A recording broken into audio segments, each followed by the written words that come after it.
காடுகள்லாம் நல்லா வெட்டிட்டாங்க இல்லை, சுத்தமாக வெட்டி எடுத்துட்டாங்க.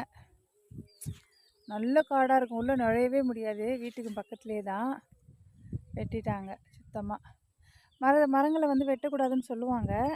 ஆனால் வீட்டை சுற்றி வந்து காடு இருந்துச்சுன்னா பாம்பு வர்றது தெரியாது. இப்போ கூட பாருங்கள், பெரிய பாம்பு அடித்தேன் ஓடிட்டு, வாலில் அடித்தேன் ஓடிட்டு. ஏன்னா நம்ம நைட்டில் தான் இங்கே நடக்கணும் போகணும். எங்கள் வீடு தனியாக தான் இருக்குது, தெருவெலாம் கிடையாது. ஏன்னா அந்த காலத்தில் இது தெருவாக இருந்திருக்கு. இப்போ எல்லாம் இடம் மாற்றிட்டு போயிட்டாங்க டவுனுக்கு. நாங்கள் மட்டும்தான் இங்கே இருக்கோம்.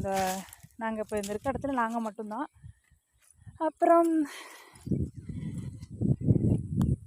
அப்படியே பேக் கேமரா போடுறேன் பாருங்கள், வயல். எங்கள் ஊர் பிடிச்சிருந்தா ஒரே ஒரு லைக் பண்ணுங்கள், என்னோடய சேனலை வந்து சப்ஸ்கிரைப் பண்ணுங்கள். தேங்க்யூ.